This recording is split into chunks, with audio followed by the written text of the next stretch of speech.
سامعین کرام، وسیم رضوی نامی شخص نے قرآن حکیم پر اعتراض کرتے ہوئے کہا کہ قرآن کے اندر 26 آیتیں ایسی ہیں جو ٹیررزم کو پروموٹ کرنے والی ہیں، جو دہشت گردی کو، فساد و بگاڑ کو بڑھاوا دینے والی ہیں، اور اس نے سپریم کورٹ کے اندر یہ عرضی بھی داخل کی کہ قرآن حکیم سے ان 26 آیتوں کو نکال دیا جائے۔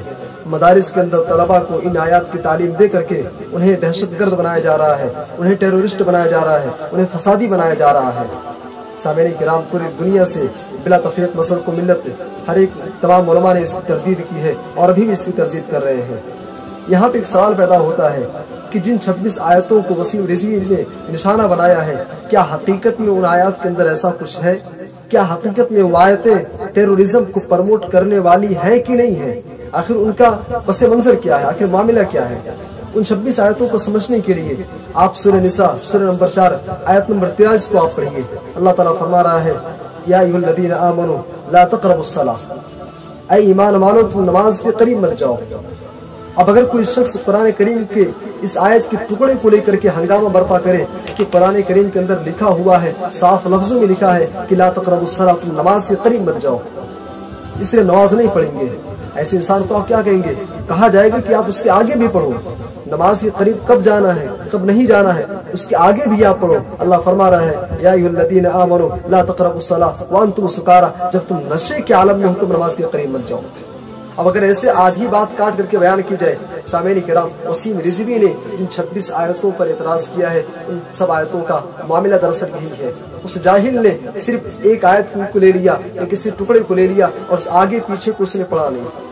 وسیم رضوی نے جن 26 آیتوں پر اعتراض کیا ہے، انہیں پہلی آیت سورہ بقرہ سورہ نمبر 2 آیت نمبر 218 اللہ فرما رہا ہے، ان الذین آمنوا والذین ہاجروا وجاہدوا فی سبیل اللہ اولئک یرجون رحمت اللہ واللہ غفور الرحیم۔ اللہ فرما رہا ہے کہ جو ایمان والے ہیں، جو ہجرت کرنے والے ہیں اور جو اللہ کے راستے میں جہاد کرنے والے ہیں، اولئک یرجون رحمت اللہ، ایسے لوگ اللہ کی رحمت کی التجا کرنے والے ہیں، امید رکھنے والے ہیں، واللہ غفور الرحیم، اور اللہ خوب بخشنے والا، رحم کرنے والا ہے۔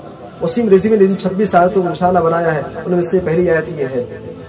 سامعین کرام، اس آیت کے اندر گویا کہ اس کا اعتراض یہ ہے کہ جو جہاد کرنے والے ہیں، جو جہادی ہیں، وہی اللہ کی رحمت کی التجا کرنے والے ہیں۔ اس جاہل نے اس سے پہلے جو آیت اس کو نہیں پڑھا۔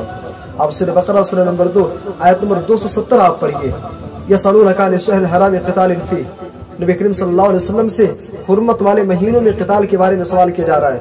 اللہ فرما رہا ہے کہ نبی آپ کہہ دیجئے کہ ان مہینوں کے اندر قتال کرنا بہت بڑا جرم ہے۔ دراصل معاملہ یہ ہے کہ صحابہ کرام نے حرمت والے مہینے میں انجانے میں غلطی سے انہوں نے قتال کر لیا۔ جو کفار مکہ کے بعد پتہ چلی تو انہوں نے کہا کہ یہ خود حرمت والے مہینوں میں قتال کرنے سے روکتے ہیں، لیکن ان کا معاملہ دیکھو، خود یہ حرمت والے مہینے میں قتال کر کے آ گئے۔ اس پر اللہ نے کہا کہ حرمت والے مہینوں میں قتال کرنا یہ جرم ہے، بہت بڑا جرم ہے، لیکن اللہ کے راستے سے روکنا، اس کے ساتھ کفر کرنا اور مسجد حرام سے روکنا، یہ اس سے بھی بڑا گناہ ہے۔ اور اس کے آگے اللہ نے فرمایا کہ اگر مشرکوں کا، ان کافروں کا اگر تمہارے اوپر بس چلے تو یہ مسلمانوں کو ان کے دین سے، اسلام سے ان کو پھیر دے، ان کو اسلام سے مرتد کر دے۔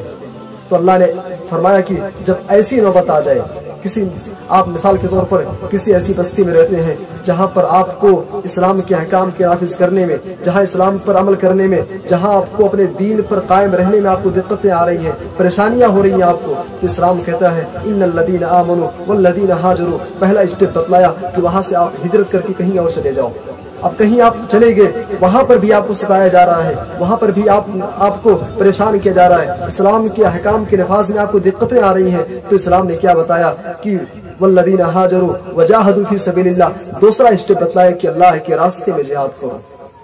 یعنی جب ایسی نوبت آ جائے کہ آپ کو آپ کے دین سے مرتد کی بات آ جائے، ایسا لگے کہ لوگ آپ کو آپ کے دین سے پھیر دیں گے، تب وہاں پر اسلام نے کہا کہ آپ اللہ کی راہ میں جہاد کرو، اور جو جہاد کرے گا تو یہی اللہ کی رحمت کی التجا کرنے والے ہیں۔ دراصل اس آیت کا پس منظر اور معاملہ یہ ہے، لیکن وسیم رضوی نے اس سے پہلے نہ پڑھ کر کے پر اعتراض کھڑا کر دیا۔